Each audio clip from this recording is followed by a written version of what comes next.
एक समय की बात है। एक छोटे से गांव में एक आदमी रहता था जिसका नाम रामू था। रामू बहुत गरीब था, लेकिन उसके दिल में अपार प्रेम और दया थी। उसकी बीवी सीता और एक छोटा बेटा गोपी ही उसका परिवार था। वह रोज मजदूरी करता था और जितना कमाता उससे अपना घर चलाता था। फिर भी उसके चेहरे पर हमेशा एक मुस्कान होती थी। गांव के किनारे एक पुराना बरगद का पेड़ था जिसे लोग आशीर्वाद का पेड़ कहते थे। गांव के बुजुर्गों का मानना था कि जो भी उस पेड़ के नीचे सच्चे मन से प्रार्थना करता, उसकी मनोकामना जरूर पूरी होती थी। एक दिन रामू के बेटे गोपी को अचानक गंभीर बुखार हो गया। रामू और सीता ने जितना हो सकता था उतना इलाज करवाया, पर गोपी की हालत बिगड़ती गई। रामू का दिल टूटने लगा क्योंकि उसके पास अब गोपी के इलाज के लिए पैसे नहीं बचे थे।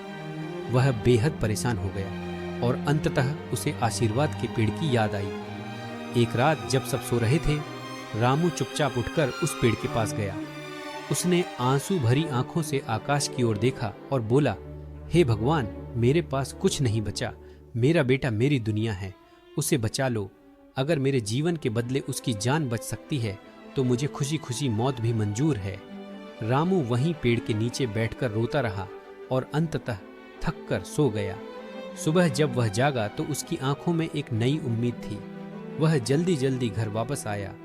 जब वह घर पहुंचा, उसने देखा कि गोपी हंसते हुए खेल रहा था और सीता के चेहरे पर खुशी की झलक थी।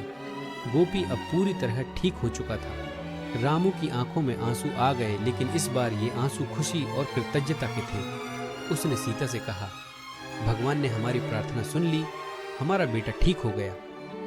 इस घटना के बाद रामू को महसूस हुआ कि भगवान सिर्फ उन लोगों की मदद करते हैं जो दिल से प्रार्थना करते हैं और सच्चा प्रेम अपने दिल में रखते हैं।